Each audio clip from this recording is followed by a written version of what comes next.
You gonna drop some bombs. Tick on that. If they ever said something about me, take it to the bank. The bank. You are the North Star for athletes. But I'm 3 different people. ESPN First Take on Club Shay Shay, and I'm Shannon Sharpe that you see on NIGHTCAP. You got 3 different versions of yourself, but it's the real Shannon suffering behind it all. Cam, to be honest with you,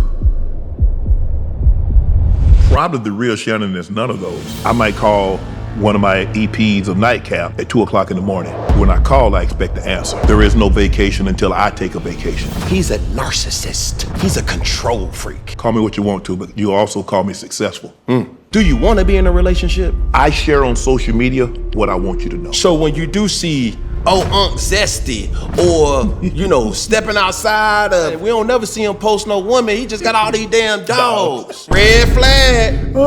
I have not closed my eyes at another woman's house in 31 years. That's what we call in the away game. I don't call them groupies no more. They vultures. I was a damn good football player. I won Super Bowls, I'm in the Hall of Fame, but this is 20 times the magnification of what I was as an athlete. In June, I lost my job. In October, Complex says, the most entertaining sports personality, I'm #1. Was that the straw that broke the camel back? If somebody else had said what Skip said, I wouldn't have batted an eye, but we're supposed to be teammates. You better than me. Real shit. Shaquille O'Neal. We gotta talk about it. I hate black people arguing with black people. I do too. Have you guys talked? We haven't, even though, he minimized my career, I'm fine. Would you ever do a roast? Yeah, they pay me enough. But I want to roast Stephen A. Even if I'm in a colony on the moon, I'm gonna pay to fly back and I'm gonna light his ass up. Ooh. When Katt said, you let him lie, I said, Katt, I've got no reason to believe that he or she is coming on the show lying. Let me tell you what you didn't know. I caught a stray from that interview. Did you? It's almost as if Katt chose you. Damn, I've been trying to line Katt up for a year. I ain't gonna lie, I started DMing people. Professionally. When Katt came on, now you had no choice to take Club Shay Shay serious. But here's the thing I tell people, if I'd have had Katt mic'd up from the time he got out of the truck until the time he sat down, it'd have done 100 million.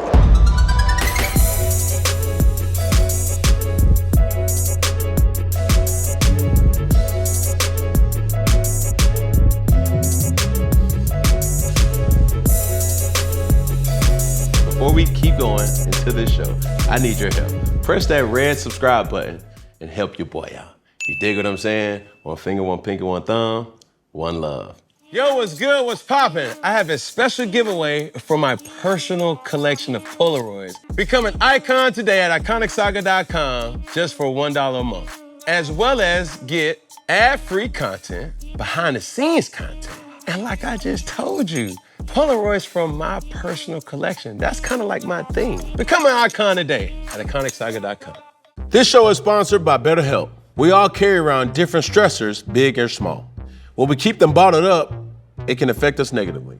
Therapy is a safe space to get things off your chest. It's helpful to learn positive coping skills and how to set boundaries. It empowers you to be the best version of yourself. It isn't just for those who've experienced major trauma. If you're thinking about starting therapy, give BetterHelp a try. It's entirely online, designed to be convenient, flexible, and suited to your schedule. Just fill out a brief questionnaire to be matched with a licensed therapist and switch therapists at any time with no additional cost. Get it off your chest with BetterHelp. Visit betterhelp.com/funky today to get 10% off your first month. That's betterhelp.com/funky. Yo, what's good? What's poppin'? What it is, what it ain't, what it could be, what it should be, what it would be. Cam Newton, the son, Mr. Boogie the All, here with another episode of Funky Friday. And I promise, I really do promise, to give good content for the masses, but most of all, people, I promise to keep it funky for your asses. Now, they wasn't lying, or the artist wasn't lying when he said, it's been a long time coming, and I know. Listen. I manifested this. I done emailed, DM, text message, sent the message through a raven and all that for this special guest right here. A proud HBCU alum by way of Savannah State. You may have seen him on your favorite show, NIGHTCAP.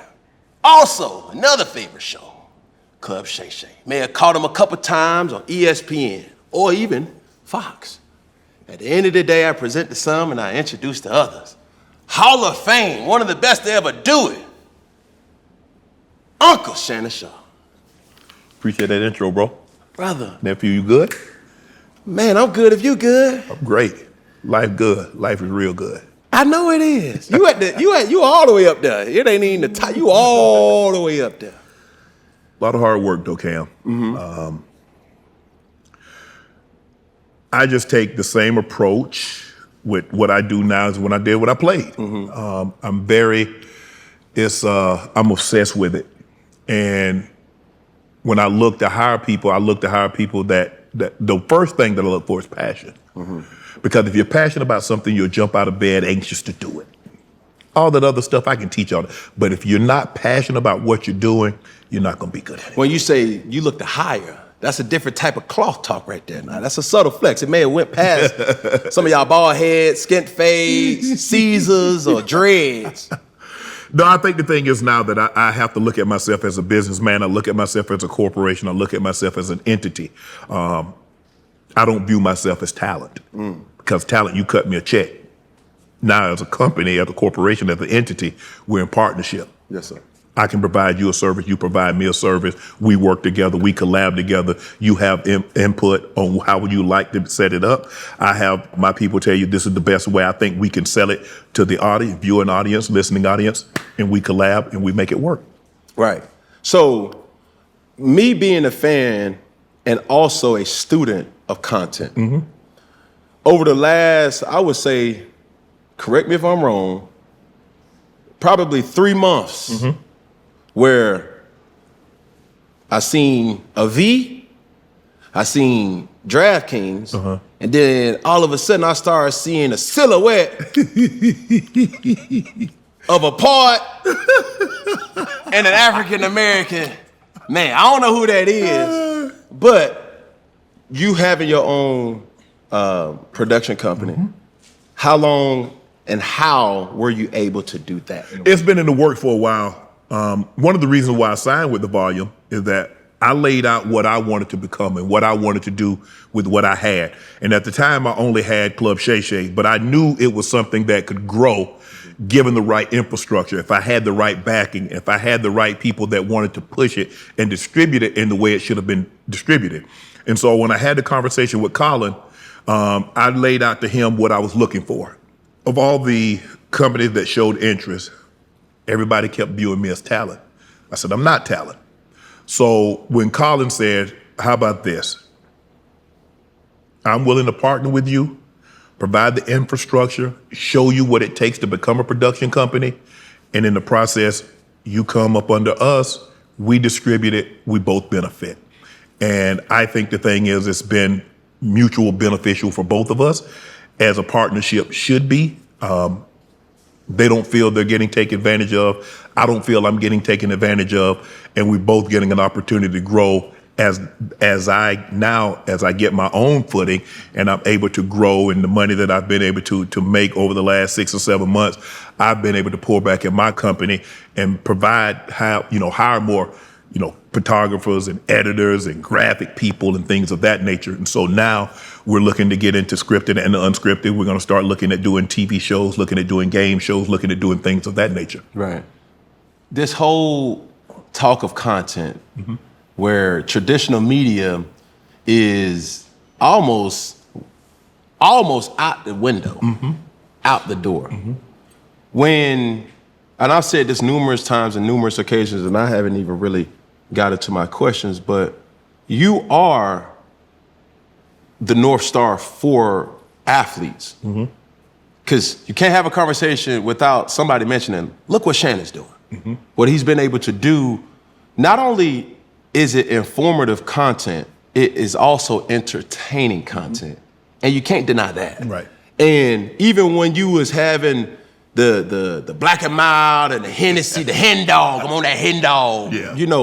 You've always embodied that. Yeah. But as you know, or as I'm learning, you have to be able to cut it on and cut it off. Yes. Not only in front of the screen, but behind the screen in the boardrooms and Absolutely. negotiation tables? I think the thing is, Cam, is what I tell people, I'm three different people. I'm the Shannon Sharpe that you see on ESPN First Take. I'm the Shannon Sharpe you see on Club Shay Shay, and I'm Shannon Sharpe that you see on NIGHTCAP. I have a personality or persona that fits each, and you have to understand where you are and when there's a time and a place for each, say, personality to show its head. And the thing that you said, that you have to be willing to understand when and when not to.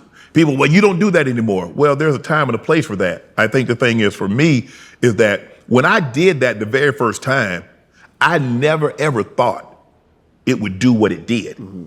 And at the end of the day, you know, people say, well, that, you know, the black and mild and the stocking cap. But at the end of the day, one of the reasons they started calling me Unc was the information that I was disseminating. Mm-hmm. And the way I elaborately tried to weave people through, not only being informative, but being entertaining in the same process. So although that uncle that was at the family reunion or the cookout, he might have had on the shoes and you was laughing at the way he appeared, you understood everything that he was saying. He had a lot of wisdom. Yes. Now, my question to you is, do you lose yourself with those three different personalities? Because my question is, who is Shannon? You see what I'm saying? You got three different versions of yourself that is presented to the world in many different ways, but it's the real Shannon suffering behind it all. Cam, to be honest with you, probably the real Shannon is none of those. Because off camera, I'm very quiet. I'm the most outgoing introvert you'll ever meet. I don't really like to go places. I don't really like to do anything. I remember probably about 4 months into my stint at ESPN, Stephen A. hit me up. He said, bro, I want to ask you something. I said, what's up, bro? He said, is this all you do? I was like, what you mean? He said, bro, you don't talk about nobody. You don't go anywhere. You don't want to go anywhere. You don't want to do anything. Is this really who you are? It's me. I've had relationships where their girlfriends or friends will say, it must be so great dating Shannon. He's so funny. And they would just look at him and say, it's like, he's nothing like that. Like when he comes home, he eats, he goes upstairs, no TV on. If he watches television, there's no sound. He's nothing like what you see on television. And I'm okay with that. I've always been like that. People have a perception. Perception is their reality, but it's not always the truth. And so I'm very content with who I am and how I live my life. Ladies and gentlemen, we got a rollout like no other, and I'm only here for a short time, not a long time. Or I should say, Shannon ain't here for a long time, here for a short time. And I think, Cam, that's the thing that gets me so upset, is that people that have so much to say about Shannon Sharpe has never met Shannon. Never had one conversation with me. They tell me what I like, who I date, what I'm doing, but they've never seen me out. Yeah. They've never heard anybody. I mean, one person says this, and then another person picks it up on social media, and they take it and run with it as it being true. Right. So tell me the time that you had a conversation, that you had a conversation with Shannon Sharpe or someone that knew Shannon Sharpe. They can't. We can relate. But see, that's the thing. It's see, well, you know what? He getting too big. Well, let me say this. Well, you know, everybody I said, you know what? I'm going to start responding to people with podcasts that have so much to say about me when I see the Kelsey brothers say something negative about Joe Rogan, or Joe Rogan says something negative about JJ Redick. When I start see them bickering, but what they do is they get the money. Right. And it's a lot to go around. That's what I keep telling them. If you stop spending your time about what I'm doing or what you think I'm doing or what you assume I'm doing and create better content, don't get mad at me. Well, you should do, bro, you got a podcast, get a microphone, get a camera, create your content. Right. I don't concern myself with what someone else is doing because they're not my competition. I'm my competition. Is to keep creating better content.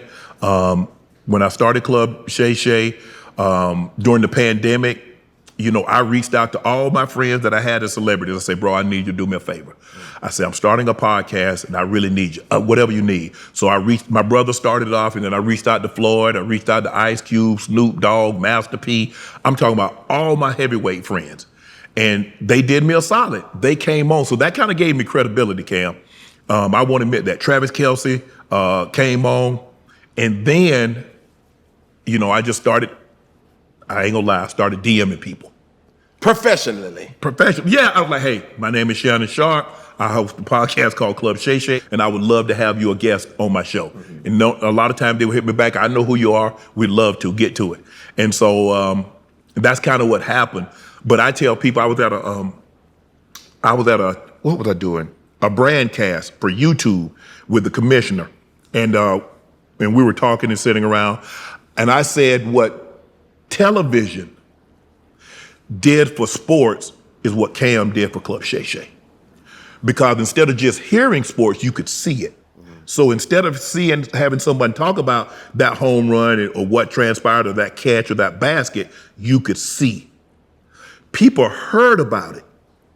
But when Katt came on and did what he did, now you had no choice. Advertisers, sponsors had to take Club Shay Shay serious. Right. People that did, he just this, he's a dumb jock, he talked with a lisp. Well, that dumb jock that talked with a lisp has the #1 podcast on YouTube. Not sports podcast, Cam. #1. We're gonna get to that. But we gonna Michael Jackson moonwalk right back to something that you said. What's that? Right. Obsess. Yes. Obsession. Yes.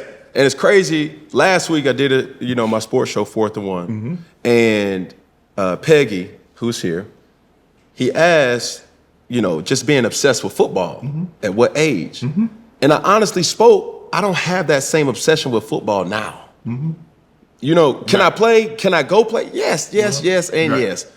But that obsession now has turned into media.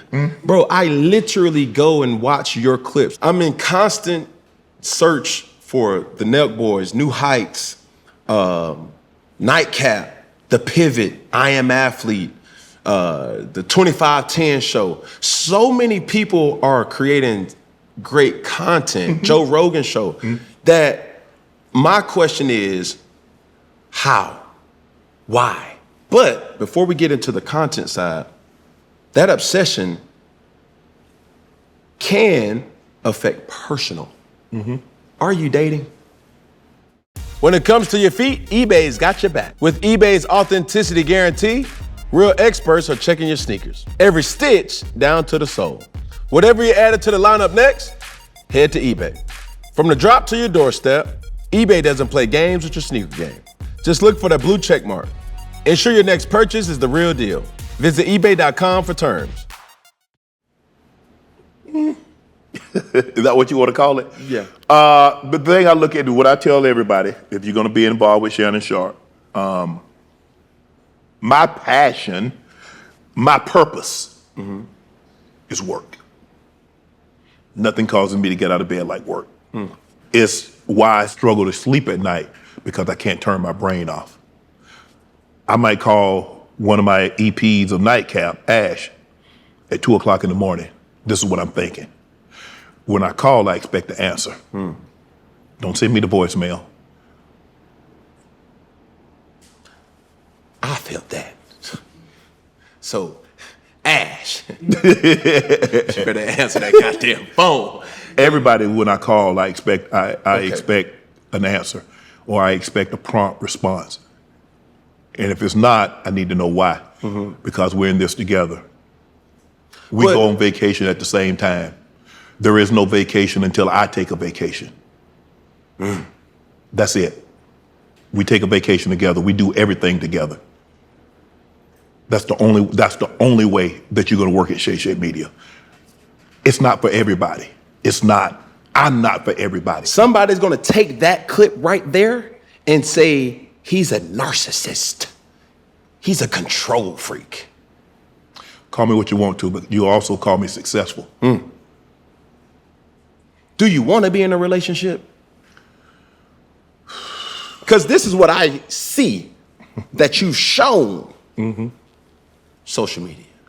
All right, hold on. Let me give you my take, because you know, Funky Friday. This ain't, you can't take over this show. Okay, you can try, but this is Funky Friday. Okay, you dig what I'm saying? I see very fashionable to who you are. All right, very strict diet. You would post the same egg whites, toast, fruit, whatever.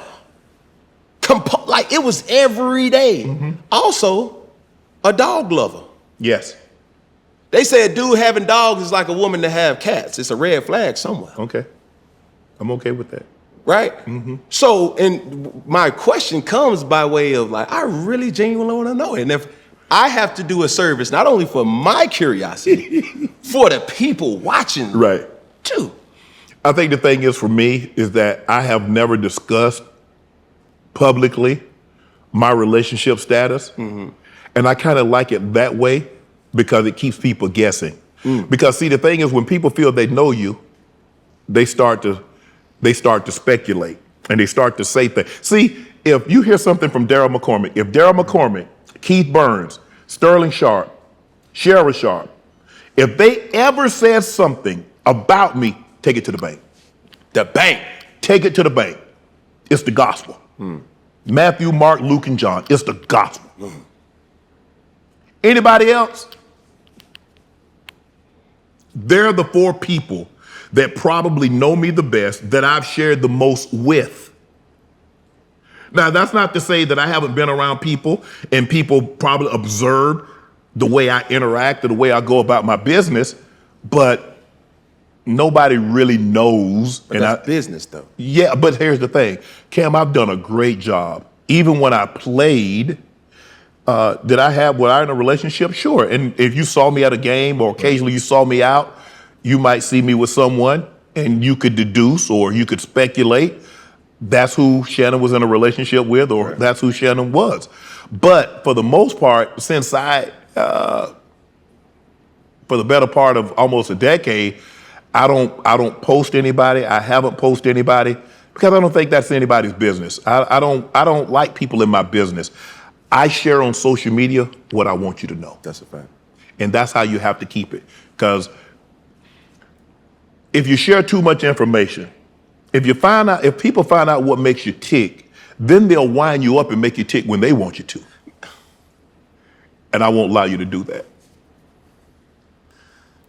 Man, listen. You gonna drop some bombs. Tick on that. But I look at a person who I have so much respect for, yourself.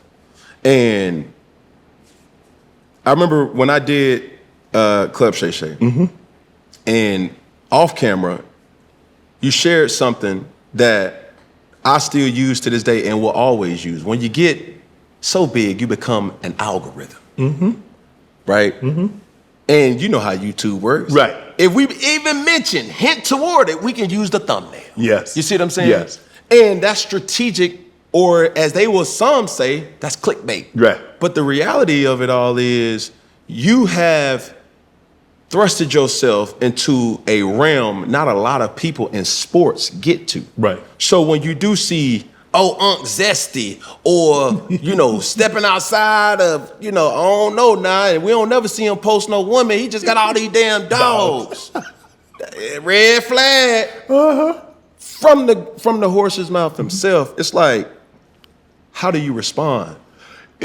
I'm in a no-win situation. Because if I respond, they say hit dog holler. If I don't respond, they say, well, if it wasn't true, he would say something. So if I respond, I'm a hit dog. If I don't respond, he's hiding something. So how do I win? I win. Hey, they're going to say what that's the thing that I didn't realize, that when I really got into this, there's this celebrity, this kind of fame here, Cam, is on a different level. I mean, I was a damn good football player. I won Super Bowls. I'm in the Hall of Fame. But this is 20 times the magnification of what I was as an athlete. So my question is it because of the power of social media, or is it the evolution of you? It's a combination of both, and that's why I don't let people play with my name. everybody knows there's like, well, there's nothing wrong with being gay. There's not. I'm just not gay. And most straight men don't let you play with their name like that. Especially not in our culture. No. But see, also, in our culture, if I want to try to emasculate you or try, what do I say? I say he's gay. Because no matter what you think, that's still, in our culture, that's still kind of frowned upon. And people, they'll say all these things, well, it's okay. And I don't have a problem with it. I have people that work for me that's their life. That's their life. That's not my life. I don't judge what you do in your home, what you go to bed with, who you wake up as. That ain't got nothing to do with Shannon Sharpe. Right. That ain't my bed.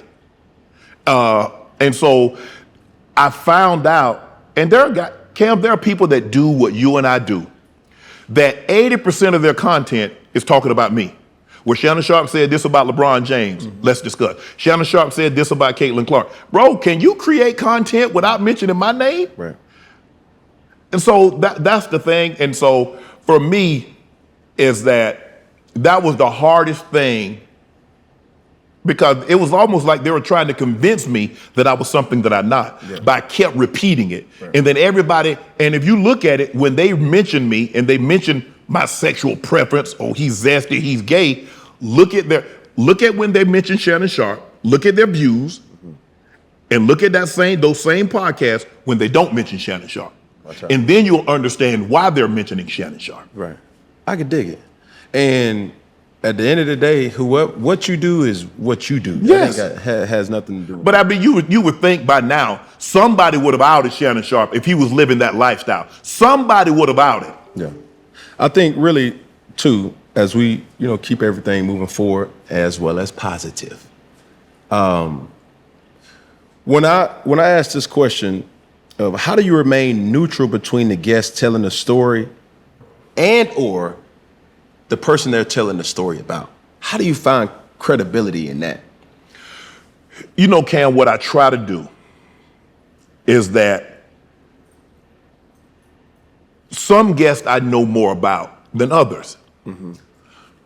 But what I've prided myself on doing is not listening to any other interviews that guest may or may not have had, because I don't want it to cloud my judgment about what to think about said individual. So if you notice my interviews, they normally go about 2 hours or longer because I don't interrupt. I'm having a conversation. You and I having a conversation, you're not going to cut me off. I'm not going to cut you off. Right. And so I just let the guests talk. I'm assuming, like when I had Katt on, I had Ricky Smiley on at first, and we was talking about the Friday situation. Ricky said he was originally supposed to play Money Mike. I didn't know that. I didn't know if anybody, so I'm thinking I'm getting some information ain't nobody else knows. It's new news. Yes. So I'm like, oh man, Ricky said he was originally supposed to be Money Mike instead of the thieving Santa Claus. So I felt good. A couple of days later, Katt says that's a lie. And so I'm like, what? Why is he upset? I mean, it's not like he said that Katt did a bad job as Money Mike. I didn't realize, in what Katt later came on to refute, is saying that wasn't the case. So they were like, when Katt said, you let him lie, I said, Katt, I'm assuming, correct, I wasn't on the set. I'm assuming that what he's saying is true because he was there. I've got no reason to believe that he or she is coming on the show lying. Correct. So for me, it's like, I've told people, I'm not 60 Minutes. I'm not Dateline. I'm not 48 Hours. I'm not one of these investigative journalists that I'm trying to get to the root. There's a whistleblower that said that somebody has secrets in their basement or something. That's not what I am, Cam. I'm having a conversation. Me and a guest is having a conversation. I said, is there anything that you don't want to talk about? I always ask the guest that. Sometimes they say, well, I would appreciate it if we not talk about this. Right. Cool, no problem. Because I believe you can tell your story without saying something negative. But yes, I believe a person that's been in a business, that's been doing something 10, 15, 20, 30 years are more than one salacious story. Right. That's what I believe. So if they say they want to stay away from it, but if they want to tell something, who am I to say, nah, don't do, you can't tell that. Right. People are, Cam, So we know why they upset. Come on now. And I'm going to get to that, right? Because we're still in the first quarter, right? I would say, or ask this, what's more important to you? Credibility or going viral? A lot of times, Cam, I don't even know, I didn't know that it was going to go viral. A lot of these clips that go viral. I remember when I did Cam, I remember getting up and I turned back and I look at my Katt, and I look at my producer and he's shaking his head. I'm like, oh man, we done messed up. So I'm like, what did I say? Yeah. Did I say something? Did he like, this is gonna be the talk of 24. No way. I'm like, you think so? He's like, Shannon. And he's looking at me just like I'm looking at you, Cam. He's like, Shannon, this is gonna be viral for the whole year. I said, come on, man. I said, so I'm thinking at that point in time, Steve Harvey is my is my most viewed podcast. He's at 8 million. I said, you think we're gonna beat Steve? He's like, yeah. I'm hoping for 10 million. Yeah. That's all, Cam, if I get 10 million, I'm like, that's a pretty good interview. Yeah. Think about how few people that's in this space that interview people that don't get 10 million. For sure. So if I get 10 million, that's one of the biggest podcasts. Now, that's not Joe Rogan's numbers, but that's pretty good for an up-and-coming podcast. Right. So I felt good. Man. But here's the thing I tell people, if I'd have had Katt mic'd up from the time he got out of the truck until the time he sat down, it'd have done 100 million. Oh, he was on it. He was on it. Listen, first off, we're going to get to Katt, but what is it to say about your podcast or your platform if your talent rollout has never really told, because it happened to me all the time, or it happened to me multiple times when somebody said, hey bro, I appreciate if we don't talk about blah, blah, blah. Yes. And it comes by way of a male or even a female. Yes. We're not talking about this from a journalist, from a publicist, or a supporting cast. Right. It happens all the time. Yes. And if you haven't had that, I got news for your sister. I got news for your brother. You ain't popping the way you think you are. Right. Because when you got a rollout of Katt Williams, Cam Newton, Marshawn Lynch, Monique. Like everybody, Monique, when you go down the list of Steve Harvey, like these are big deals in the entertainment space. Of course it's gonna come with, I would appreciate it if we're not talking about blah, blah, blah. Yes. You see what I'm saying? Right. Now, one thing that I do respect about Katt, he came with a lot of receipts. Yeah. And it wasn't as if I'm looking at an iPad to keep me on track. Man, his mental focus throughout the whole thing was so admirable, because I'm like, yo, no, you said this about this person or that person said that. And he had studied Katt. He had studied every interview that I had done, conversation I had, he had studied. Because a lot of things that we didn't mention on the show, he was talking about it but if you notice, he was like, he was doing that, he did this a lot. So his recall, everything that somebody had said, that he had a question, it didn't happen like that. Because I asked said, Katt once accused you of stealing a joke. Said, I didn't steal the joke because the timeline doesn't match up. And I think he said something to the effect, if you look at how his joke ended, how mine ended. Katt came back, he refuted that. I want credibility. I want people to be able to share their story without me interrupting. I think sometimes people in our position that do what you and I do, they want to hear their voice instead of the guest. Well, I can go home and hear myself talk if that's what I wanted to hear. I think for the most part that people tune in to watch my pod because they want to hear what the guests have to say. I let the guests speak. People say, well, you push back on Amanda Seales.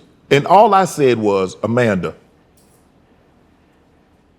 did you think being a child, correcting a teacher in front of the students, could it have been something else other than racism? That's all. And people lost it. Well, you didn't push back. I asked Monique. Monique said Oprah asked her to interview for a role, to go read for a role. She went and read for the role. Oprah ended up getting the role. I said, Mo, did you ever think they were looking for a heavyset black woman? And it wasn't because the industry was against you. Right. She said, my brother, I didn't think about it like that. But see, they don't mention that. Right. Because that wouldn't, I've got to try to do something to try to quell this momentum that this wave that Shannon is riding. So any way I can try to undercut him or to make him look like I'm not a journalist. I never told anybody I was a journalist. I said I'm a conversationalist. But what people are upset about is that for some reason people come to me and I don't look at them with judgy eyes. I have no predetermined notion or preconceived notions, and they open up to me. Right. That's what they're upset about. Because if you look at a lot of these people that's been on other podcasts, they don't do the views that they do when they come on Club Shay Shay. Correct. Because that's a testament to you and the environment or the atmosphere that you give. Yes. It's very comfortable. Mm-hmm. People want to render their story right. in a way where, like you say, you let them talk. Mm-hmm. But also being into this person that you've become, more equipment or artillery is being shot at you. Yeah. Amanda Seals, you being insensitive after wherever, whoever. They even say Club Shay Shay done turned into a messy show. He cooning. He ain't for the people. You see what I'm saying? I do. And I don't have anything bad to say about Amanda. I thought we had a great time. I'm sorry that once we aired what we aired, I mean, she was there for 3 hours. I'm sorry that she didn't feel like she got an opportunity to say what she wanted to get off her chest. I probably was one of the few that gave her an opportunity to share her story, to say her side. I didn't cut her off when she said what she said about Issa Rae and said some of the other things that she had said. I let her speak but just the one time I was like, and Cam, you and I and maybe it's because I'm from the South, but correcting a teacher, even if the teacher was wrong, what? Man, listen. I'm like, they do that? They allowed, and so that was my only thing. Other than that, I let her speak freely. I didn't say anything about that. I didn't say anything when she said the guy, like, I said, you're a revolutionary N, and she got reprimanded and she had to apologize. I could have said, well, Amanda, had he said you're a revolutionary B, how would you have felt? See, you can't automatically assume just because you're the same race, everybody responds to that N-word the exact same. Correct. So you have to be careful, especially in a professional setting. Right. Now, if we had the cookout, I might call you the N-word. I might call you the N all day. Right. But you have to understand the settings in which you're in and what you can and can't say. Let me tell you what you didn't know. I caught a stray from that interview. Did you? Definitely did. Because the truth of the matter is, Amanda Seals spoke in regards to Issa Rae. I had already shot Issa Rae. Okay. The trajectory of that interview of Club Shay Shay made Issa and her team not want to put out our show. So I have not put out of respect. Oh, that's what you didn't know. But that's just, I mean, it's a domino effect. Yes. Knowing what I know now, I wish your interview would have happened. Yeah. And then she would have had an opportunity to speak on. Because I see from Issa's side as well as just, it was image control. Right. We don't want to look at have a go back and. Correct. Because that interview, when we did Issa's interview, Amanda's interview, I'm not sure when you guys posted it or shot it, it wasn't posted yet. Right. So I didn't want to do her a disservice. Right. But with that being said, Issa Rae, please, let's run it back. You dig what I'm saying? For all give it opportunity to respond. Yeah. You know, but do you ever go back, or how many times have you watched the Katt Williams interview yourself?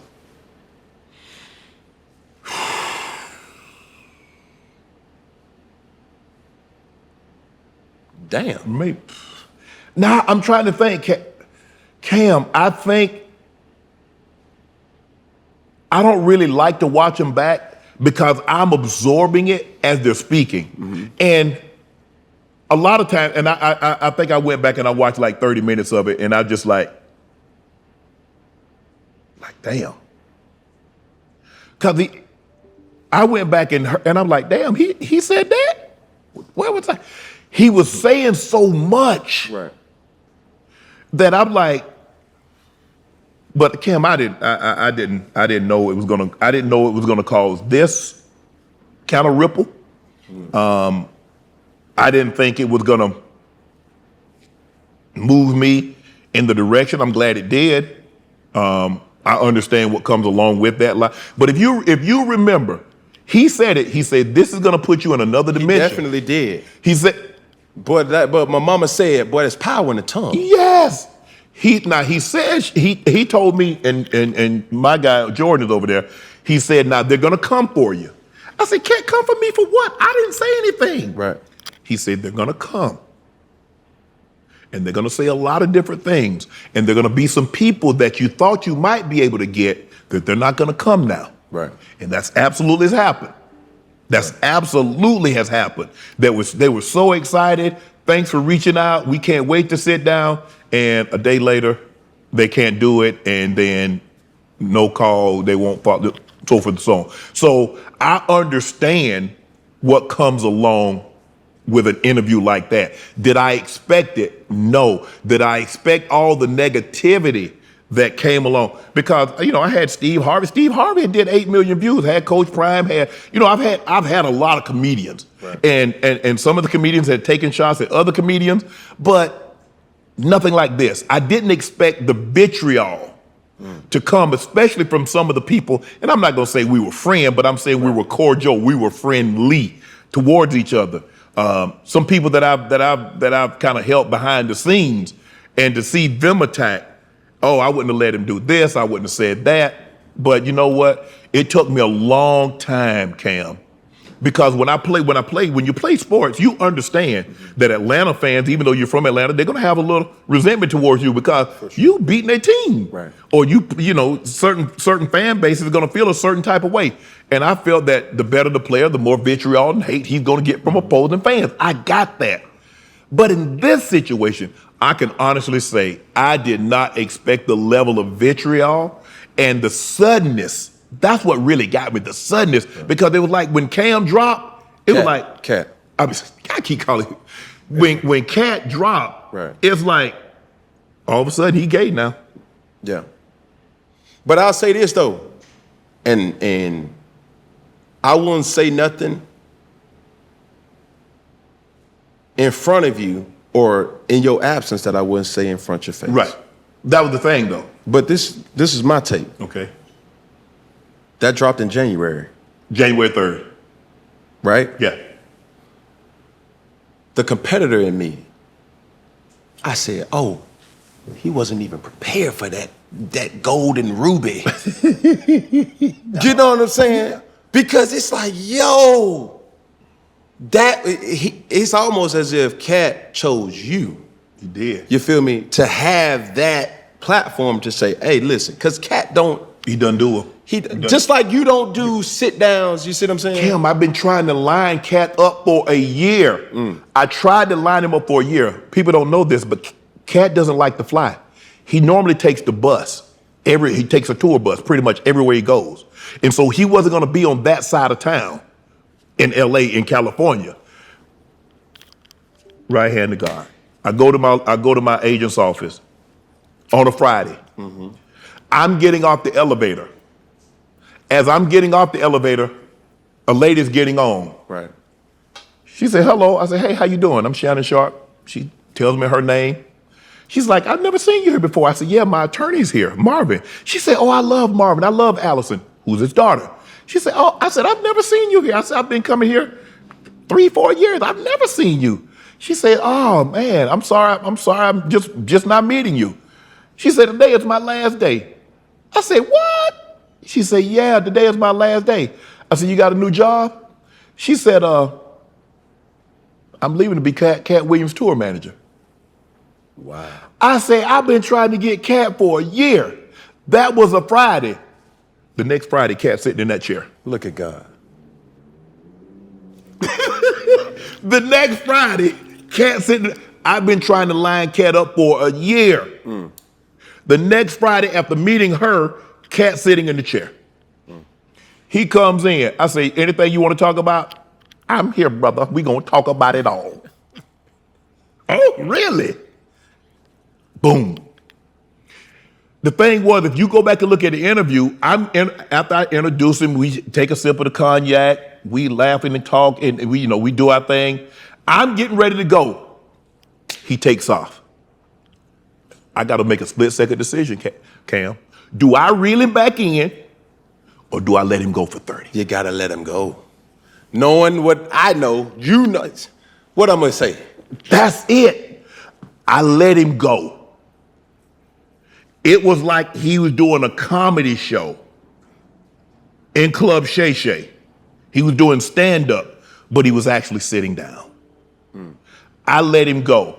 Now, he's at ease.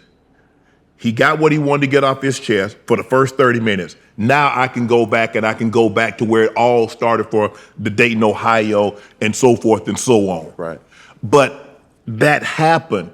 And then, I reached out, and then, I was able to get Monique. I reached out to Monique. And people say Monique is difficult. She wasn't difficult. She, told me some of the things that she would like. Hey, we're gonna accommodate you the best we can. We got that done.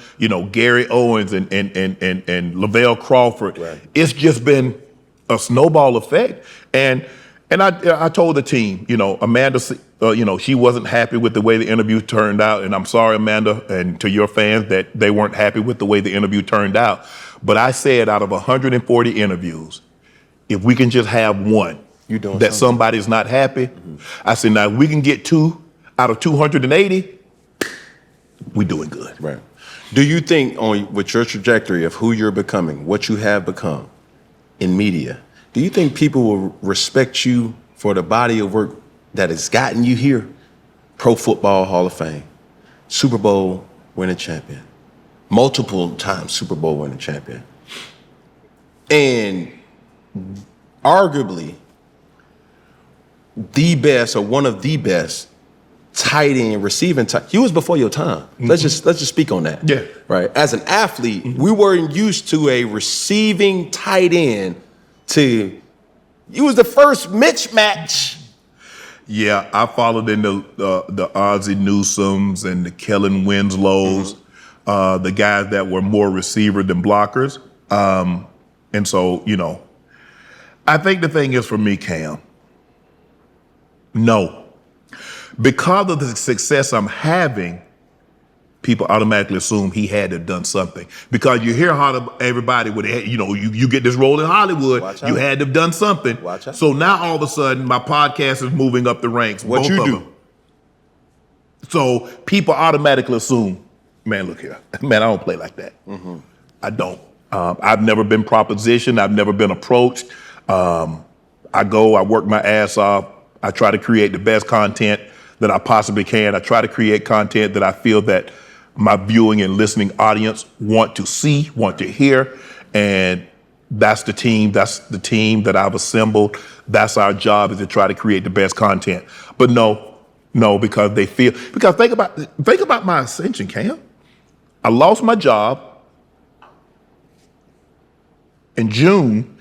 In October, Complex says, the most entertaining sports personality, I'm number 1. Yes, sir. Stephen A. bring me on First Take.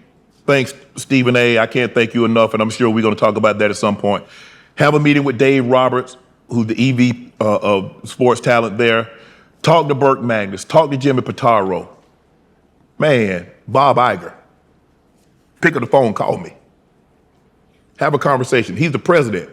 Never really had the president like the head. Right. Say, I'd like to have a meeting with you. I just don't want you to do that. I want you to do other things. I was like, wow.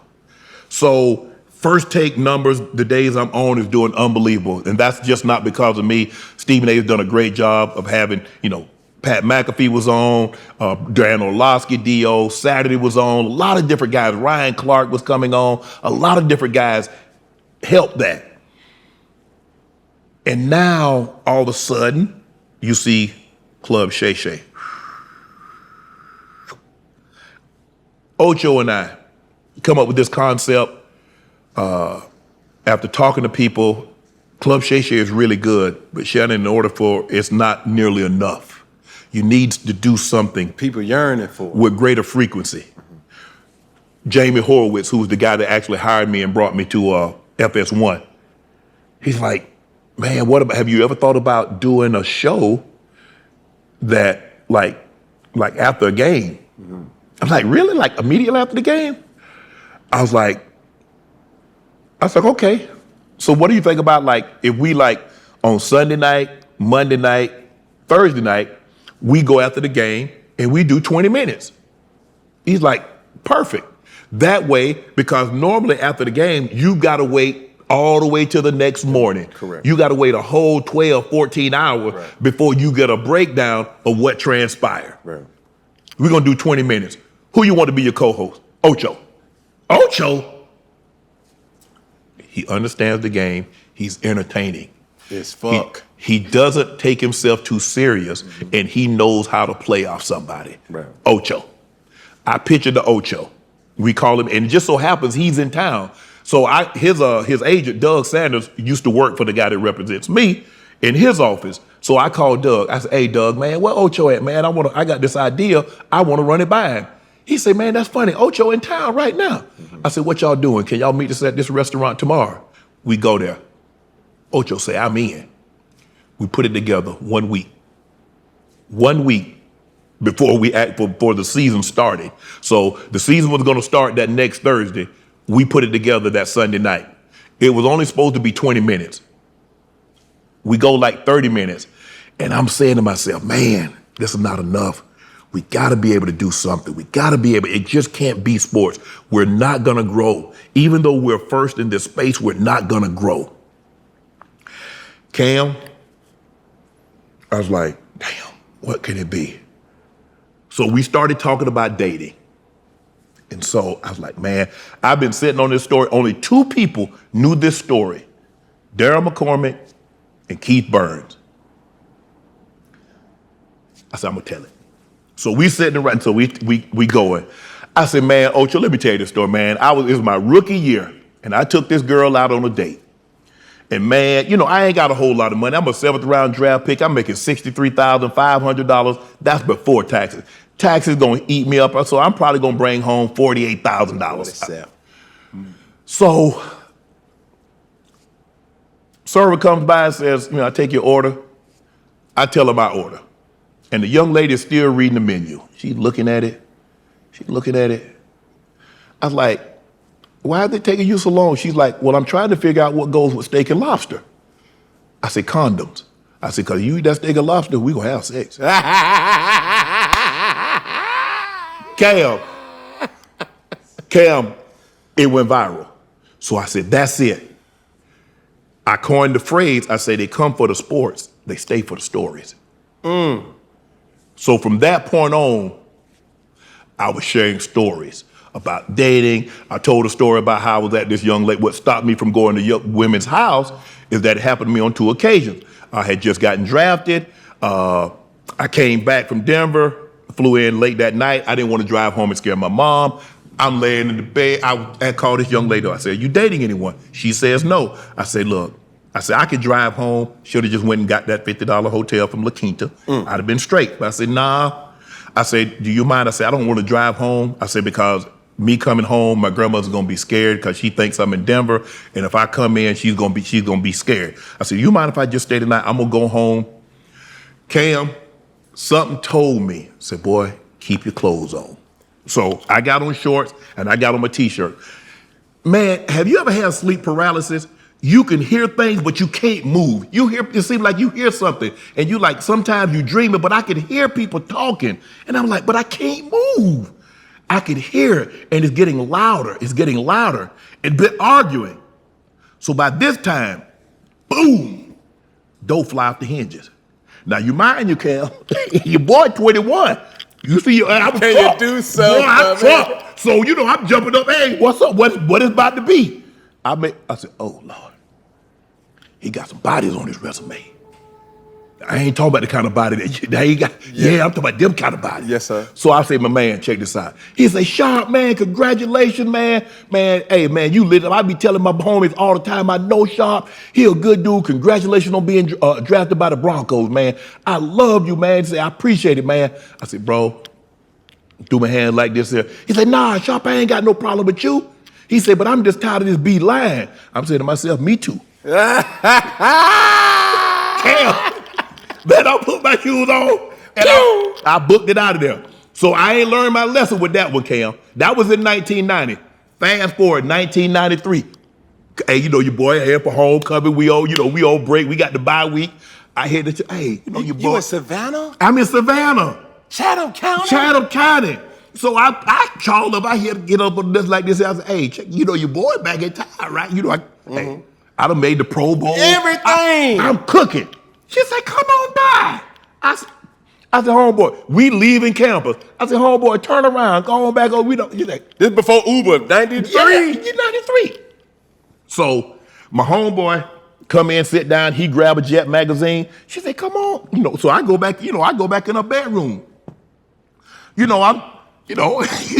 I got my chain. I got my 84 on. I got my diamond Rolex. I got a bracelet. And so set my stuff down. And I'm looking at the door handle, it's turning. I say, homeboy, no, I don't get down like that there. Dude come in, he got that chopper. No, he don't. Oh, Lord have mercy. I said, Lord. And he looked at me. He said, my man. I said, yeah. He's about to ask me, am I Sharpe? I said, yeah. He said, I thought so. I said, my man, this your people? He said, yeah, for 2 years. Hold on. For clarity, you talking about the dude, your partner who's looking at the Jet magazine, or you talking about the female? No, the female. Okay. Talking about homeboy. See, he got the chopper on me. His homeboy got that shawty on my homeboy on the couch. Yes, that's why my homeboy couldn't alert me what was going on. Because I know my homeboy wouldn't have let him get the drop on me like this. Sure. So he got that sawed off shawty on him. Dude got the chopper on me. So I look at him, I say, this your people, my man? He said, yeah, 2 years. I said, oh. I said, my man, I ain't know. I said, I ain't even know. I said, bro, you know who I am now? So I said, man, my bad. I'm at fault. It saved me. Because had I not been, I ain't telling this story. You wouldn't even been able to. I ain't telling this story. Ken. So I get my stuff. I get on, I said, my man, my bad.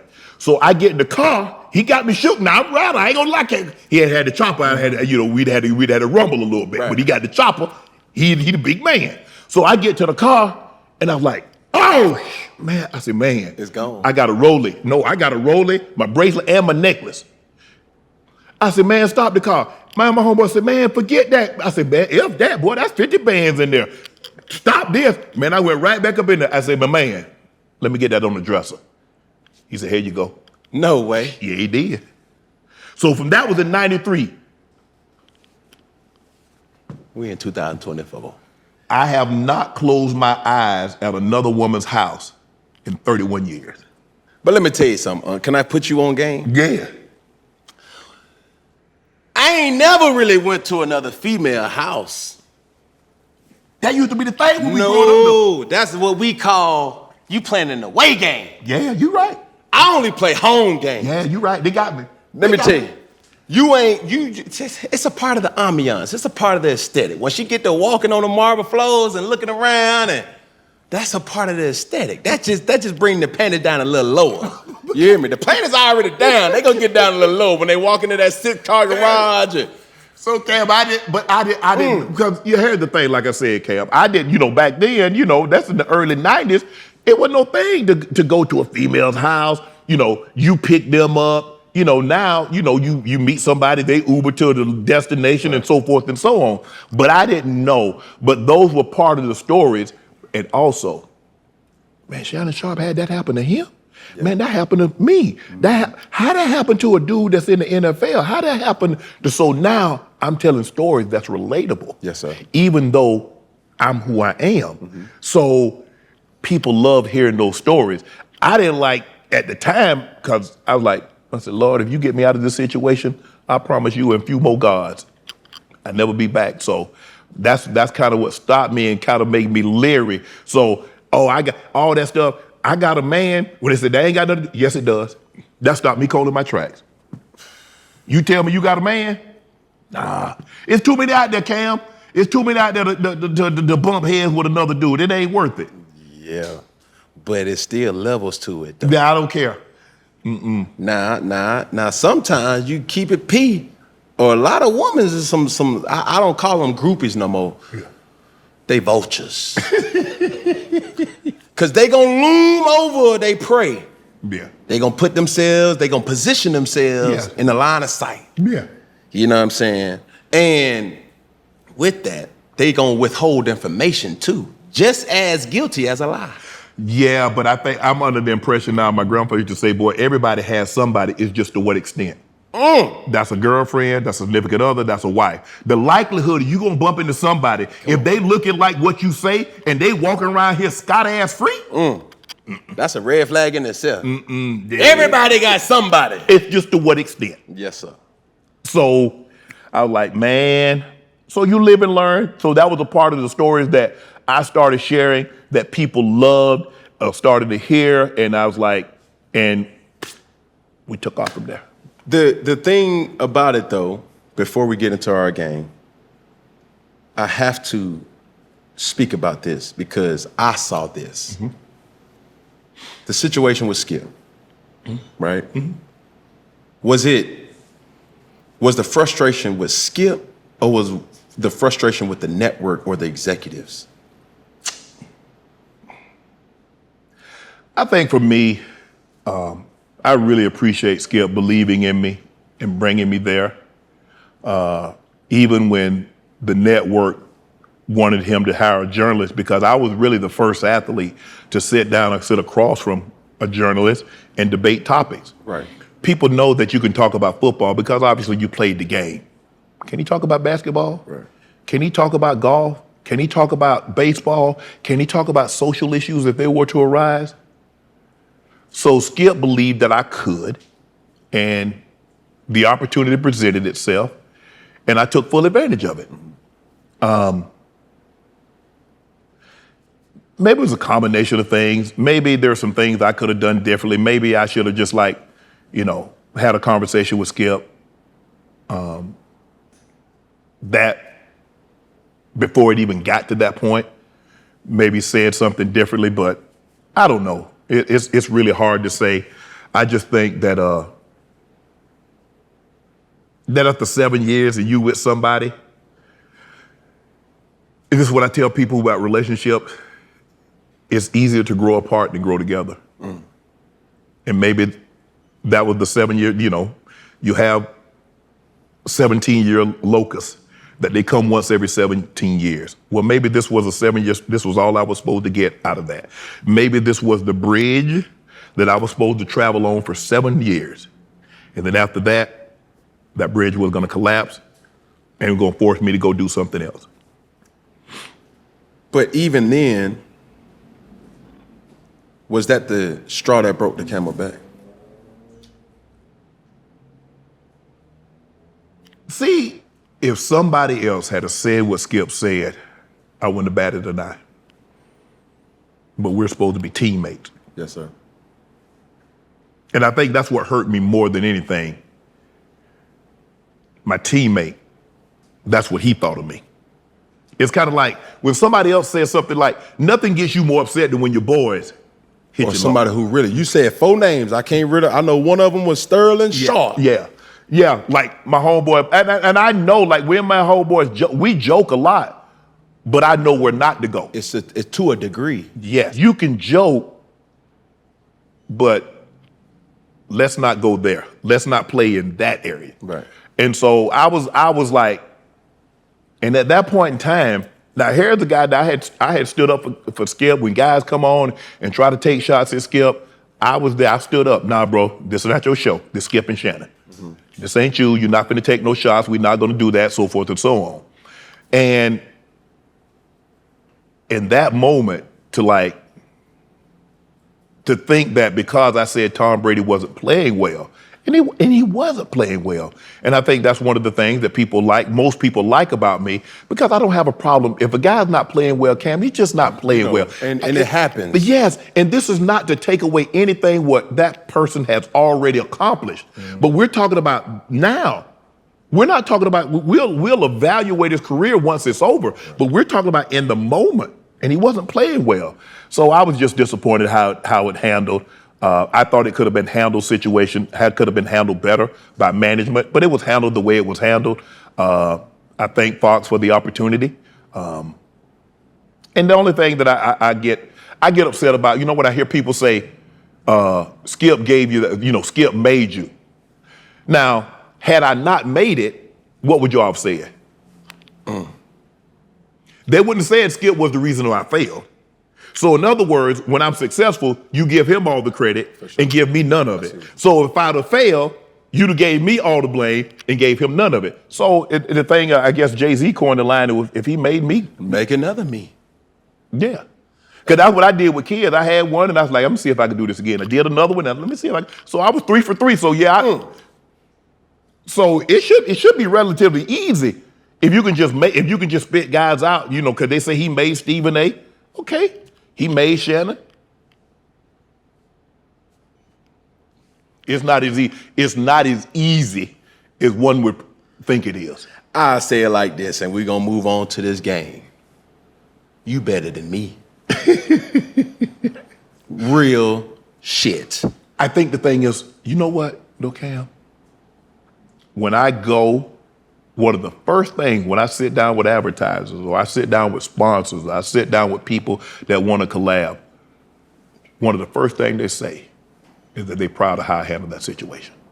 The first, not that my resume or what I did, how you handled that situation in that moment. Right. And if you did not see that moment, if you just watched the rest of the show, you'd have never knew that happened. Right. Because the one thing that most athletes are great at is compartmentalizing. That is a fact. That happened. I knew it happened. There's no way around it. It was trending. My homeboys were calling me, man, what's going on, man? I can't believe that, what said that, blah, blah, blah. Where he stay at? My sister's upset.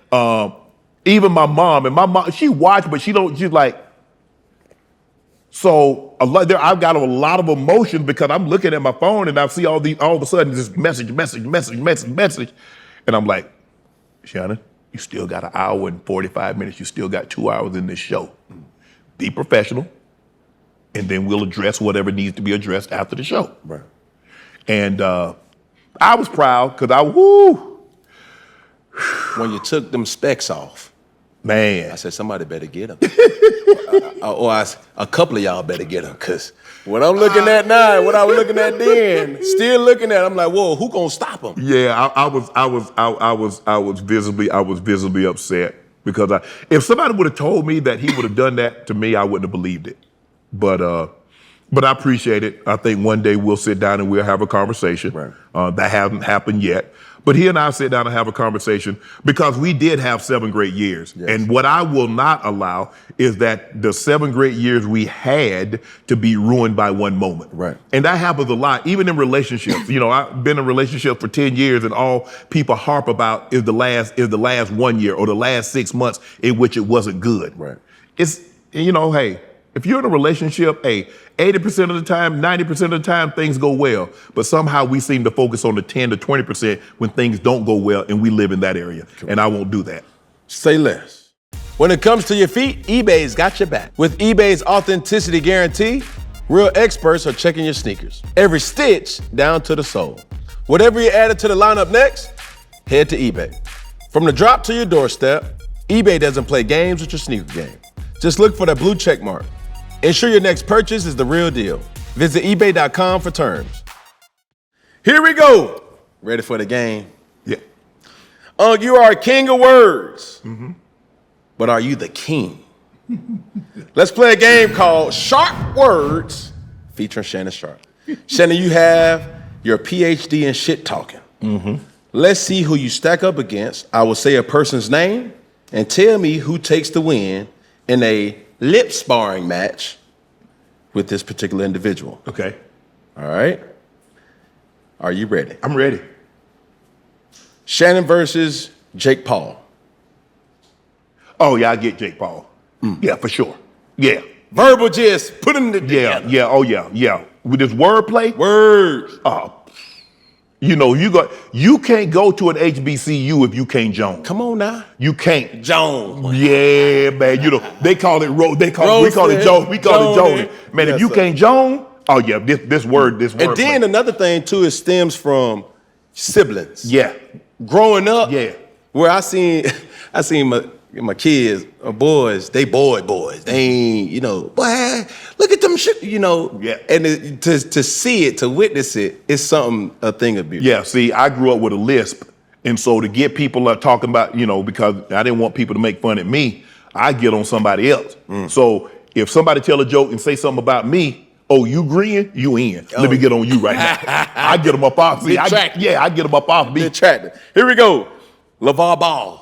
Ah, that would be a good one. Man, LeVar, ooh, that might have to go, hey, you know what? That might have to go to the cards. Ooh. That thing gonna go to the cards because LeVar Ball is great. I don't know if you've ever been around him, but to be around him, he is. Split decision. Oh yeah, that's gonna have to go to the cards. We'll have to let the judge decide that one. Say less. Conor McGregor. Man, Conor be hitting below the belt. Man, you saw that one that he had with Floyd? Some of the stuff he be fighting, I be wanting to fight, and I don't even know I can't beat it. Right. But during that fight, he tried Draymond Green. Ooh. With below the belt. Man, it was simple. It wasn't even dirty. So Draymond, he wore, I think while he was working out or whatever, he wore a Golden State throwback jersey of 23. Yeah. But what Draymond didn't know, it wasn't his jersey. It was a story behind the jersey. Yeah. You see what I'm saying? Yeah. Draymond goes to Twitter and said, nah, bro, we rocking with Floyd Mayweather, blah, blah, blah. He responds and says, oh. Now it told everybody what the jersey meant. The person who we was wearing the jersey had a relationship with Floyd, right? It was his ex. Yeah. So, and he just like, bro, I don't know what you do for a living. I bounce people's heads off the campus for a living. So if you don't want one, say less. Floyd, I'm gonna have to, you know what? I'm great at this, but the creativity in which he used just in that alone, and some of the things that he's saying that's just off the cuff. You know what? Connor's up there with Ali. Yes, sir. And Conor is up there with Ali as far as the being able to get into an opponent's head and the things that he says, the quick-wittedness that he possesses. Yeah, Connor's on a different level. Ray Lewis. Former team. Word sparred? No, Ray can't mess with me in word sparring. Kendrick Lamar. Woo-wee. Nah, now you getting out of my league. Now I need to let them handle that. Now, if I'm gonna get somebody like a KRS-One or Busta Rhymes to write me something down, I might come back at him. But just me versus him, say less. That's him. Stephen A. Smith. Who you got? Man, I got Stephen A. We ain't paying to see you humble now. I got Stephen A. Yeah. Oh, say less. Oh yeah, this word game now. Boom. There ain't very many people that do what I do. That's in front. I'm talking about do what I do. Nah. And two, without cursing. Yeah, for sure. Like sometimes I done had coaches. I had, for example, Gus Malzahn. Good coach, took me and believed in me, gave me an opportunity. I never heard him curse. But even with my father, never heard him curse. Wow. But I sometimes say, man, I just want you to cuss me out because what you just did verbally is worse than a curse job. Oh my good, he'll make you feel minute. You know what I'm saying? I mean, unless you do this, unless you ish talk, for a living, right, or been able to do it and hone your skills and become proficient at it, because I've done it for so long. If this is like rappers, that's what they do. Mm-hmm. They're able to they're great with wordplay. But just a person that says, okay, I'm in front of the cameras and I'm a media personality. Right. No, sir. Say less. Soulja Boy.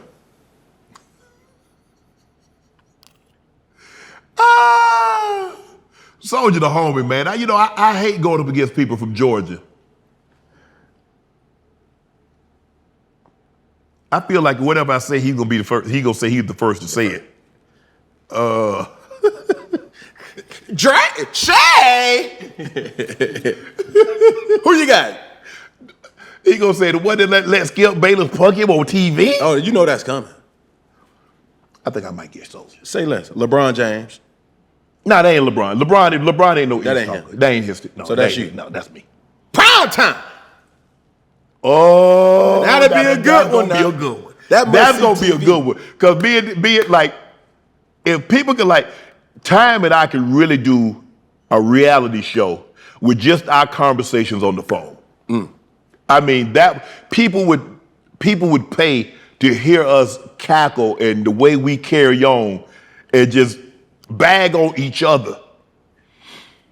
That's another one, Cam. That's gonna have to go to the score. That's gonna have to go to the cards. That's gonna have to go to the card. But it's gonna, we're gonna have to, you know what?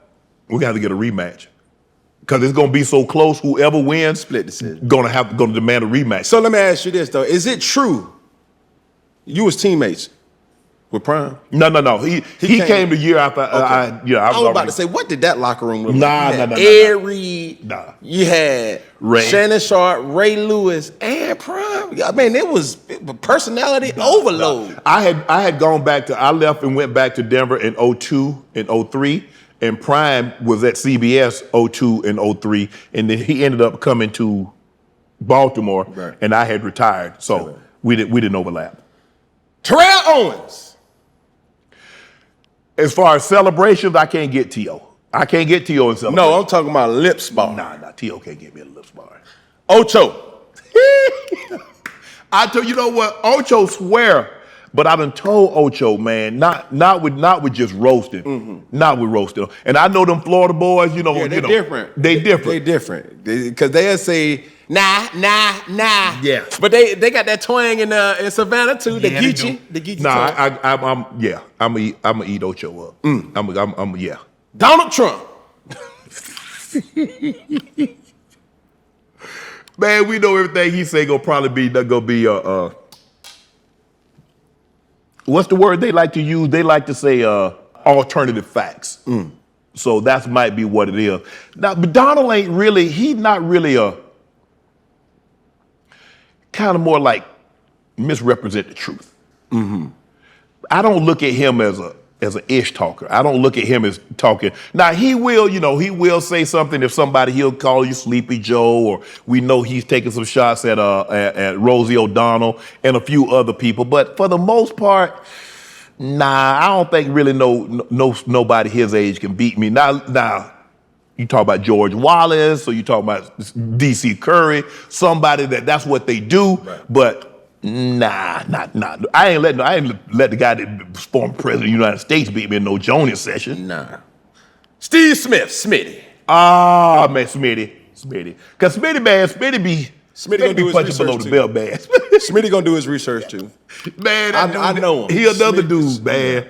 Man, talking on the phone with that dude, man. I'm like, Lord, have mercy, Smitty. Now this is the list that is gonna get contentious. You're gonna have to really let me know what you're gonna do. Okay. Barbecue $1 million. Okay. All right. Katt Williams. I ain't messing with Katt. Man, y'all know how Katt is. Back. Mike Epps. I really can't mess with any. I might get a few off, but I can't mess with no comedian because that's what they do. So you have to be real careful. It's kind of like picking and choosing. Right. Because it's like, Cam, like if you at a bar somewhere and you see a guy with cauliflower ear, leave him alone. Yeah. He used to it. You don't want to swing over there. That's what I'm saying. So I already like if you don't know, so there's some comedians out there I'm sure I don't know by just facial recognition. And so you might go at them and the next thing you know, you picking your face up. Yeah. So, no, I ain't messing with Katt. I ain't messing with Mike Epps. I think I might get Michael Blackson though. Skip Bayless. Yeah, I got Skip. Shaquille O'Neal.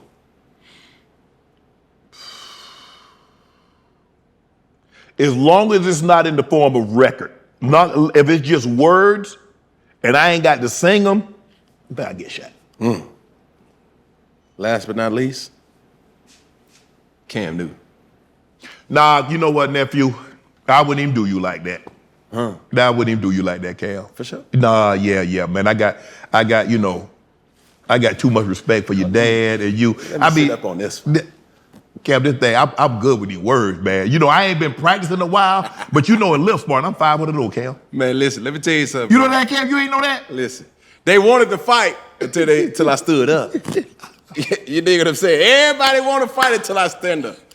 Cause it's gonna, like they said, it's gonna be some furniture that's gonna be moved. Oh, you gotta here. move some furniture. And you want to take it down? I'm sitting in my seat and I'm just using my tongue and I'm talking to you. Now, you got played. I don't start it. I just finished. But that's the thing, is that sometimes words hurt more than punches. Yes, sir. And people don't understand that those words are powerful. That tongue is powerful. Most of the time, the words can lead to a punch. Oh, absolutely. Absolutely. Especially when you start touching on things that like, bro, I don't play like that.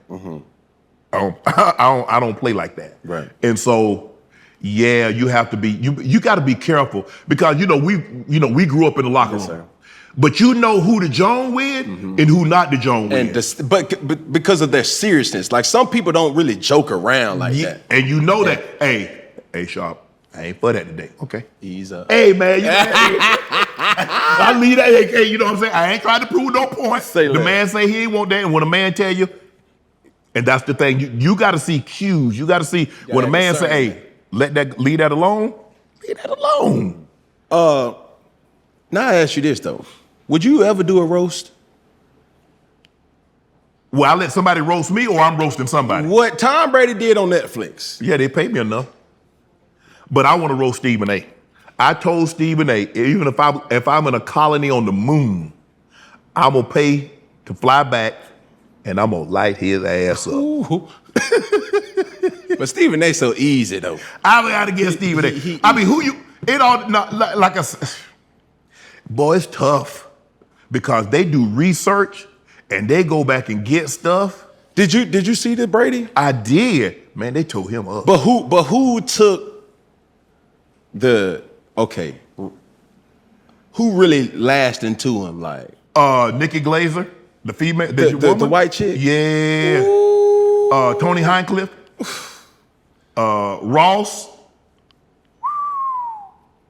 I don't know if I could do that. Because I mean, it was a glove for punishment. Now, granted, I'm pretty sure the contract was undisclosed. Yeah, they broke bread with it. Yeah, but damn, like, because a lot of times, if they just keep it specific to you, and maybe he didn't mind as much because a lot of some of that went towards Giselle, but he was like, yeah, he probably gave him some ammunition for her. Yeah. But it's tough because at the end of the day, the kids are going to see it, and they're going to see somebody saying things about their mom. So while you and her might not, I mean, I'm sure they're great as far as, doing what they can for the kids, but still somebody's saying something bad about their mom. Right. So that's probably the thing that he probably got most upset about. But for the right price, yeah, I'll sit down and But I've seen him get out of character one time. When the old boy was talking about, I don't know, remember his name. He was talking about Mr. Kraft? Robert Kraft. He said, "Hey, don't say that again." Yeah, easy. But obviously, who you are and what you've done in this media, knowing what you know, understanding the media, is it cutthroat? This show is sponsored by BetterHelp. We all carry around different stressors, big or small. When we keep them bottled up, it can affect us negatively. Therapy is a safe space to get things off your chest. It's helpful to learn positive coping skills and how to set boundaries. It empowers you to be the best version of yourself. It isn't just for those who've experienced major trauma. If you're thinking about starting therapy, give BetterHelp a try. It's entirely online, designed to be convenient, flexible, and suited to your schedule. Just fill out a brief questionnaire to be matched with a licensed therapist and switch therapists at any time with no additional cost. Get it off your chest with BetterHelp. Visit betterhelp.com/funky today to get 10% off your first month. That's betterhelp.com/funky.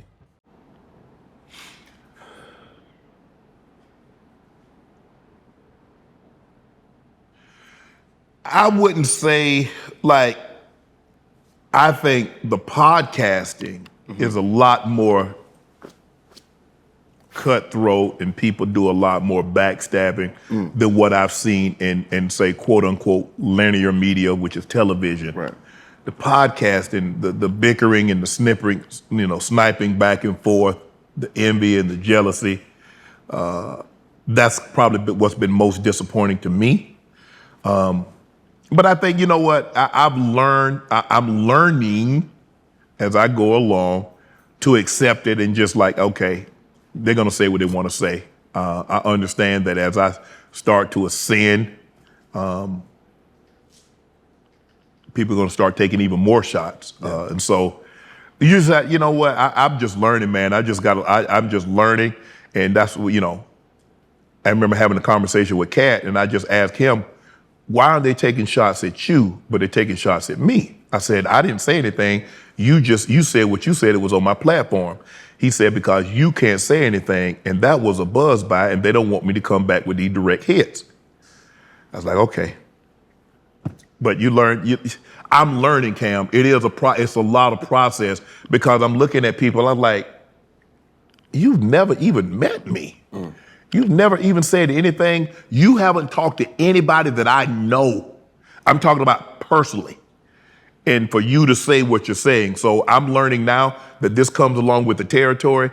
And so I just have to be accepting of it and just keep my head down and realize what I'm focused on trying to accomplish. So I say it like this. You've been covering sports for some time, right? And even covering sports that I wouldn't have agreed your take on me. See what I'm saying? It happens. Yeah. Just the same as somebody says something about you that you don't, agree with. Have you ever had a run-in with a person?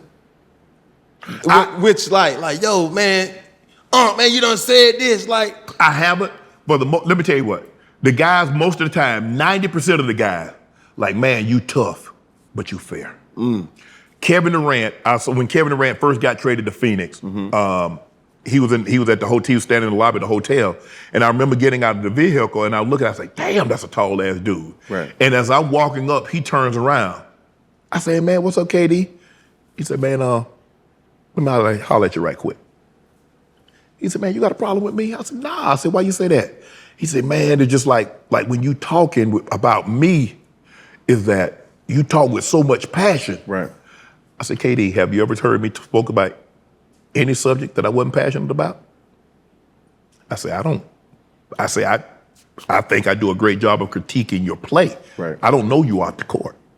I said, had a conversation a couple of times with your mom, talked to her. She came on the show.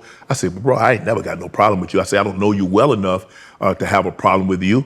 And so what I try to do, I got kids damn near your age, and so I'm not going to go back and forth. I don't go back and forth, but I say what I say. I like to think that I keep everything that I possibly can on the court.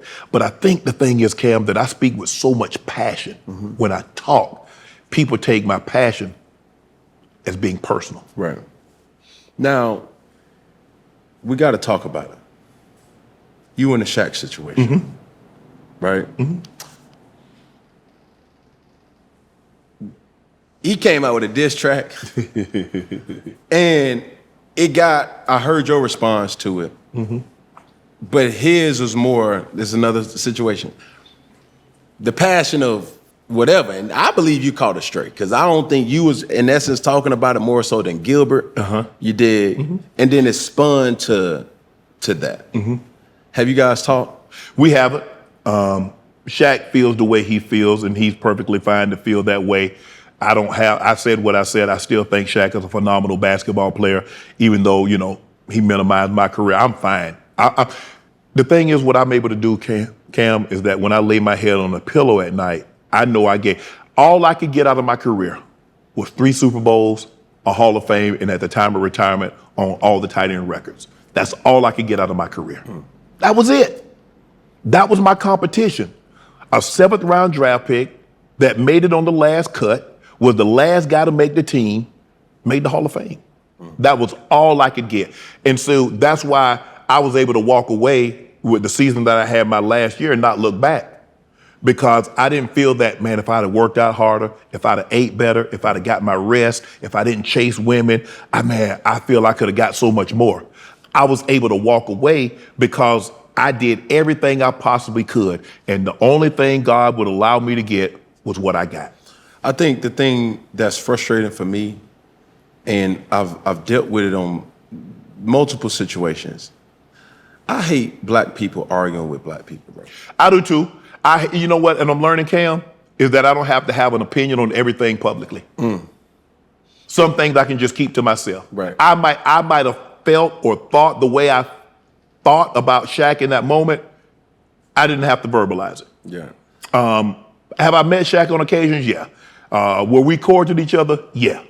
But I didn't have to say what I said in that moment, and I apologize for offending him. Right. So I'm not, but the apology doesn't matter, because the thing is between them, when you say somebody, if I offended you, it only matters to you, because the person is equally as offended, even though you didn't mean to do it. With the apology too. Yes. So that's where I am with that. I don't have any ill will towards Shaq. I don't have no problems with Shaq.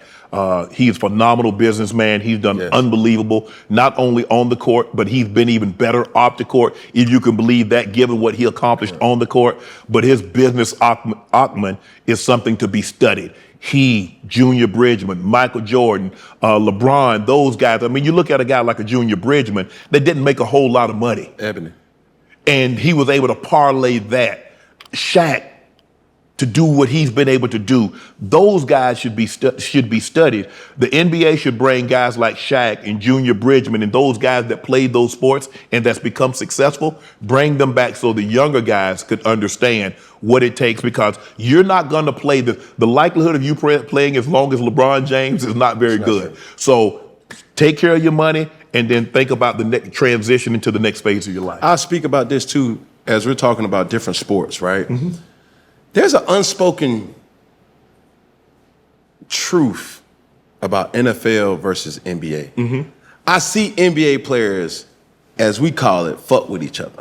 You know what I'm saying? Yeah. You see CP3 hanging out with LeBron, Right. KD training with stuff. Right. Like, that's just, you don't see that with football players. If they don't share the same agent, Right. if they don't share the same college, if they... It's a little better now, Cam, because they have tight end university Yes, where Kelsey. You have the pass rushing summit where Von Miller bring a lot of those guys and they work on technique. But I would like to see some of them guys get together and try to build businesses and try to build something. Kind of what you and I've talked about with our podcast. That's where I am at now. And for me is to kind of like a lot of stuff that I do right now is in the mind of being able to give back. And I have one requirement when I give, is that you never tell where it came from. Because I'm not giving it to get applause. Because if you give something with the hopes of someone mentioning it, you gave it for the wrong reasons. Disingenuous. So that's the only thing that I've asked with the people and the things that I donate to, is that you never mention where the gift came from. As we're closing this whole segment, bro, now, 140 episodes of Shay Shay and counting. Yep. Who's your dream guest? Ooh. Oprah, Tyler Perry, President Obama, President Trump, President Biden, LeBron. You ain't never been able to get LeBron? Nope. Denzel, Viola Davis,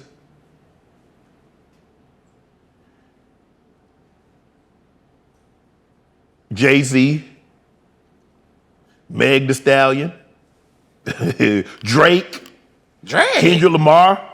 I mean, can I go on? Can I go on? But I always have this argument with our team of Iconic Saga.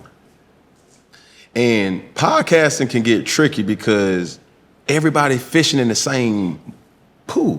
You see what I'm saying? Right. And even though I would hate to admit it, but it's like, if they did Shay Shay, I don't really want them to do Funky Friday because it's like, I know I respect you enough to know, and I respect your body of work, that you don't ask the questions that I really want to know. You know what I'm saying? Yeah. So it's like, well, how can I think outside the box and bring out a different version of that person that they're not normally used to being?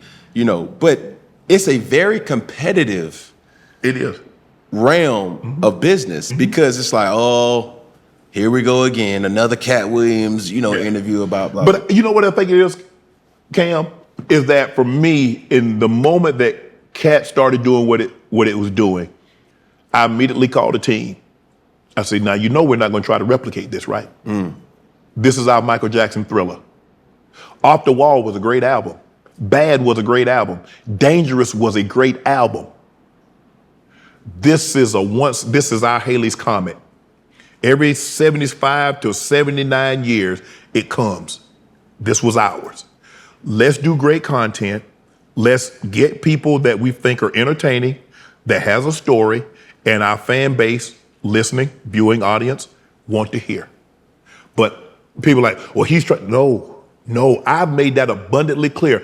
I remember calling the team and says, we're not trying to replicate this again because the likelihood of somebody doing this, it's not going to happen. And I'm not going to bang my head. I'm not going to think I'm less of a conversationalist because I don't get 70 million views. And so once you look at it like that, we do great. And when Katt did the Netflix special, I remember we went back and I was talking to him, and he put his arm around me and said, you know what I'm most proud of? He says, you've continued what you did with me. He said, I see everything that you do. He said, that's what I'm most proud of. There's been no drop off. And that's what I tell the team all the time. I say, you look at the views that we did with Charles Barkley, you look at what we did with Gary Owens, you look at what we did with Lavelle Crawford, you look at what we did with Glow, you look at we've been solid. Right. And that's what I'm most proud of with my team, is that they do a great job of trying to find people that's entertaining, that has a story to tell. And I try to extract as much information as I possibly can. Now, look, people gonna say it's messy, gonna try to, because that's the way to try to undermine what I'm actually doing. Right. But that's not gonna stop me. Club Shay Shay, we gonna continue to go. Say less. Would you ever act? Huh? Act. Yeah, I could do it. I mean, considering that, I play 3 characters when I'm on TV now. Yeah, I would. Really? Yeah, I would. Yeah, I would. I could do it. I see it. I mean, they tried to put Dwayne Johnson in the box. Yeah. Obviously, before him was Arnold Schwarzenegger. Your build. Yeah. Yeah. And seeing that whole transition to he's the most followed personality globally, and he's him. And I remember watching an interview about The Rock that he was like, man, I don't want nobody to tell me what I can't do. If I want to go and wrestle, I'm going to go wrestle. Right. You know what I'm saying? It's just Right. one of those things now, too, and I just see you doing the same thing. And what's next for Shannon Sharpe? To be honest with you, Cam, I don't do a great job of multitasking. So right now, this media thing, I'm kind of focused on how do I make Club Shay Shay better? How do I make NIGHTCAP better? How do I make sure Stephen A. and First Take is getting the best out of Shannon Sharpe? And I'm kind of focused on that. I do kind of have my eye on other things. The thing that I love most is that I have a team. Shelly handles what she handles. CJ with Club Shay Shay handles what he handles. Ash handles what she needs to handle. The team, I've assembled a team. We put together a team here. And I think everybody does a great job to allow me to focus on what I need to focus on at a given time. And that's what's the most important thing, is a team that allows the individual, because go look at guys that are huge. Look at The Rock, a tremendous team. Look at whomever you want to look at, LeBron, tremendous team. Guys that do big things, that have a team around them, which allows them to focus on what they need to focus on at a given time. And that's kind of where I am. I just want to try to create the best content I can for Shay Shay Media, make sure ESPN and First Take is getting the best out of me that I can possibly give them when I'm on. And but that's kind of where I'm focused. Could I act? Yes. Have the opportunity to present it itself. I've had an opportunity to do some cameo stuff on a few TV shows, but right now I'm so busy on this. I'm traveling. I just got off the road after about 11 days. I'm about to hit the road again for about 16 days. So I don't know when I'll have the time to do it, actually. When I say the boy booked and busy, the boy is booked and busy. And ain't no content being suspended during that. So, appreciate you. Anytime, bro. Thank you, man. As we end things here, Funky Friday, we're going to do it in unison. We're going to start with this camera, and then we're going to go to that camera, and then we're going to finish off with this camera. Slide. You dig what I'm saying? And when I say all together, we're going to say one love. Okay. Make sense to you? Makes sense. Here we go. One finger. One finger. One pinky. One pinky. One thumb. One thumb. All together, one love. Yes, sir. Appreciate you. Shannon Sharpe, ladies and gentlemen. Thank you. Hey, what's up, bro? How you doing? Yeah, that's what it is. Some food for y'all. Look. I got some lamb chops and some mac and cheese, some short rib tacos. Look at him. Every time I come, check this out. Every time I come, I get the same thing. I get the lamb chops, I get the baked mac and cheese, and I get the short rib tacos. This is a great spot. Look, you want to socialize, you want to meet and greet, whatever the case may be. But I promise you, the food here, find another spot that has the ambiance of what Fellowship has combined with the food and the drink. I ain't saying this because he already know how I feel, because every time I come into town, I call his dad and tell him to get me the spot upstairs. Look, hey, and I'm going to give you that $20 for that ad read. But, man, I'm surprised he ain't bring you the grits. You feel me? I love the grits. Oh, man. And I don't even rock with these like. You know what I'm saying? But, man, I've tried to create a space here at Fellowship that embodies really three things. Great food, Got that. great socializing, Got that. and just the experience of I wanted a steakhouse with a club atmosphere or a socializing atmosphere. Not necessarily a club, but Right. you know what I'm saying. And there you have it.